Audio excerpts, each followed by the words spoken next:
Trakya'yı bilir misiniz? Türkiye'nin belki de en içten insanların bir araya toplandığı bir bölge.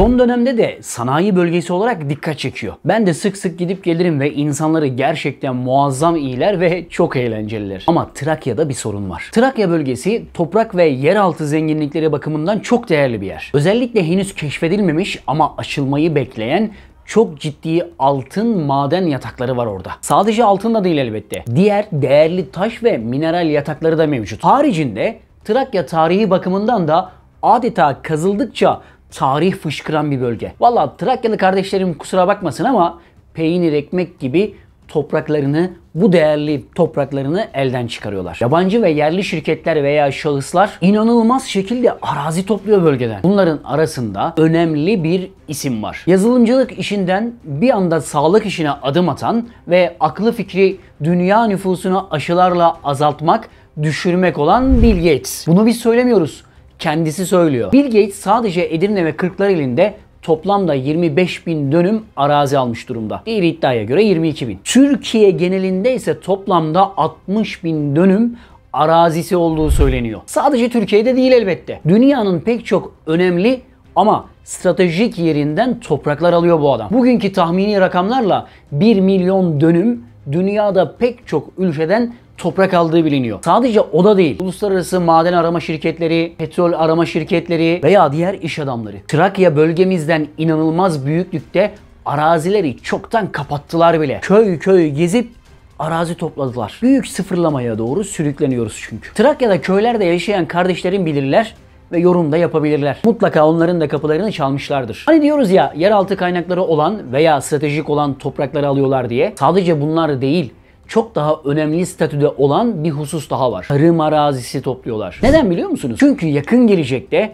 Türkiye ve dünyada kıtlığın geleceğini artık herkes biliyor ve söylüyor. Ve belki de ben göremem ama su savaşlarının da olacağına kesin gözüyle bakılıyor. Dünyada birçok ülke ürettikleri gıda maddelerine çoktan kota koydu bile. Yani önce kendi ülkem doysun diyor. Bunlardan biri de Türkiye. Geçtiğimiz aylarda Türkiye'de zeytinyağı ihracatını yasakladı. Şu anda %72 oranında Avrupa'dan alıyoruz yağları. Yağlara gelen zamların altında da bu sebep yatıyor aslında. Şimdi diyeceksiniz ki Trakya bölgesine kadar Türkiye'de daha verimli topraklar var. Niye oralardan almıyor bu Bill Gates de gelip Trakya'dan alıyor? O aslında alıyor.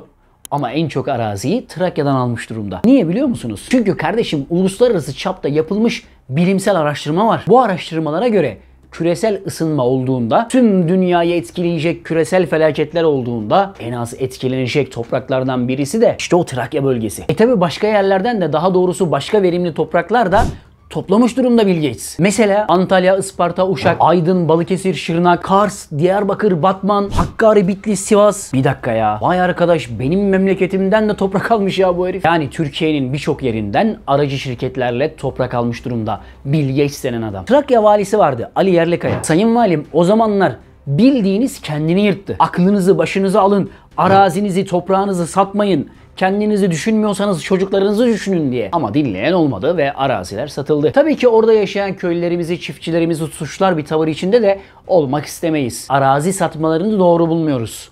Ancak mecbur kalmış da olabilirler. Nasıl mı? Edirne milletvekili olan Okan Gaytancıoğlu konuyu o zaman meclis gündemine taşımıştı. Ve eski vekil şöyle diyordu açıklamasında: borçlandırılan, yeterli desteği alamayan çiftçilerimiz topraklarını satmak zorunda bırakıldı. İçinde elbette ki açgözlülük olanlar da vardır. Onu bilemeyiz. Yerli ve yabancı büyük sermaye sahipleri bu arazileri toplamakta. Ne kadar üzücü değil mi? O küresel baronlar iklim zirvesi düzenliyorlar. Sadece dünyada onlar yaşıyormuş gibi. Diğer dünya halklarına asla danışma gibi bir tutumları elbette yok. Yine Bill Gates öncülüğünde sözde küresel ısınmayı 2 derece düşürmek için gökyüzüne tebeşir tozu püskürtmeyi planlıyorlar. Yine sözde küresel ısınma için her gün gökyüzüne chemtrail uçaklarıyla ağır metal gazlarla ilaçladıkları az gelmiş demek ki. İsveç'ten başlayacaklar ve toplamda 20.000 uçakla gökyüzüne tebeşir tozu püskürecekler. Onlar sizin yerinize planlıyor, kurguluyor ve uyguluyor dediğimizde hadi canım diyenlere şimdi sormak lazım. Bu adamlar bunları yaparken sahi sizden izin aldı mı? Eminim almamıştır. Çünkü onlar dünyayı yöneten bir avuç küresel baron. Bizim sırtımızdaysa